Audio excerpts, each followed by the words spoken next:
उत्तर भारत की धरती एक बार फिर भूकंप के तेज झटकों से हिल गई। दिल्ली, एनसीआर और उत्तराखंड समेत कई राज्यों में भूकंप के तेज झटके महसूस किए गए। भूकंप के झटके इतने तेज थे कि लोग घरों और दफ्तरों से बाहर निकलकर सड़कों और खुले मैदानों में आ गए। भूकंप एक दो बार नहीं बल्कि 4 बार आया। भूकंप का केंद्र नेपाल में था और इसकी तीव्रता 6.2 मापी गई है। भारत से तो खौफ और दहशत की तस्वीरें आई, लेकिन नेपाल से तबाही की तस्वीरें आई हैं। तस्वीरों में आप टूटे हुए घरों को देख सकते हैं। नेपाल से जो भी तस्वीरें आ रही हैं, उनमें टूटे हुए घर दिखाई दे रहे हैं। इसके अलावा वहां बड़ी जनहानि का भी अंदाजा लगाया जा रहा है। दोपहर में आधे घंटे के अंदर ही भूकंप के 2 झटके महसूस किए गए।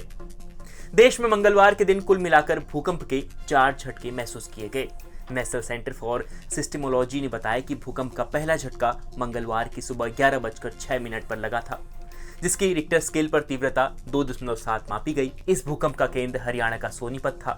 इसके बाद दूसरा भूकंप दोपहर 1:18 पर आया, जिसकी तीव्रता 3.0 मापी गई। इस भूकंप का केंद्र पूर्वोत्तर भारत के असम के कार्बी आंगलोंग था। वहीं तीसरा भूकंप 2:25 पर, फिर चौथा भूकंप 2:51 पर आया। तीसरे भूकंप की तीव्रता 4.6 थी, जबकि चौथा झटका बहुत जोरदार था। इस भूकंप की तीव्रता 6.2 रही। दोनों ही भूकंप का केंद्र नेपाल था। आखिरी 2 जोरदार झटकों वाले भूकंप का केंद्र नेपाल था।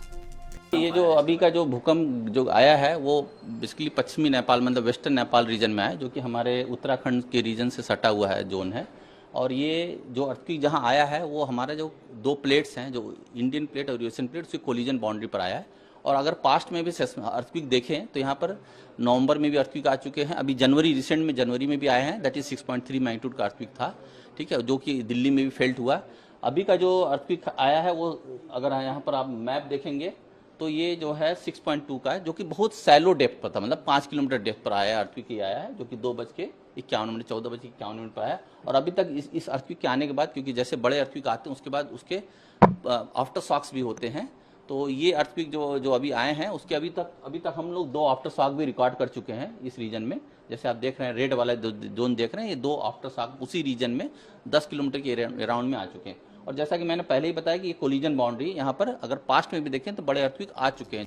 नेपाल के बजांग जिले को 2 भूकंप का केंद्र बताया जा रहा है। यहाँ भूकंप का पहला झटका 2:45 पर आया, जिसकी तीव्रता 5.3 बताई गई है, जबकि दूसरे झटके का केंद्र बजांग जिले के ही चैनपुर में था, जो कि 3:06 पर महसूस किया गया, जिसकी तीव्रता 6.2 बताई गई है। तिब्बत से सटे बजांग जिले के भूकंप के झटके उत्तराखंड से लेकर दिल्ली तक महसूस किए गए। ये काठमांडू से 458 किलोमीटर की दूरी पर है। बझांग में कच्चे घरों को काफी नुकसान हुआ है। भूकंप के बाद से देश भर के लोग दहशत में हैं। 3 बार झटके हल्के हल्के महसूस हुए हैं। बिल्डिंग मैं ऑफिस में ही काम कर रहा था। 3 बार चेयर 3 बार हिली है, जिससे महसूस हुआ कि भूकंप का है झटका, तभी सब बाहर निकले हुए। मैं चेयर पे बैठा काम कर रहा था, चेयर एकदम हिलने लगी तो महसूस हुआ कि झटका आ रहा है। तो और अपने कलीग से पूछा, उन्हें भी महसूस हुआ, तो हम लोग नीचे आ गए तुरंत। ऑफिस में काम कर रहा था बैठ के, हल्का सा झटका महसूस हुआ तो हम लोग नीचे आ गए। डर लगा तभी आए, क्या कहते हैं भाई, भागो कुछ भी हो सकता है। मैं बस ऑफिस में बैठी थी और नॉर्मली जो डेस्कटॉप पे काम कर रहे थे, टेबल क्योंकि मेरे पैर पे टच कर रही थी तो मुझे एकदम से फील हुआ कि कुछ वाइब्रेट हुई है। तो वो रिकॉल किया 2015-16 वाला जब आया था 25 अप्रैल को, तो तुरंत बस बंद करके मैं सीधे नीचे भाग गई। मतलब अभी भी मेरे पैर कांप रहे हैं। बहुत तेज झटके महसूस हुए थे। जैसे ही मुझे झटके महसूस हुए, टेबल हिल रही थी, थोड़ी पंखे हिल रहे थे, तो मैंने अपने कर्मचारियों को तुरंत बोला कि बाहर आओ।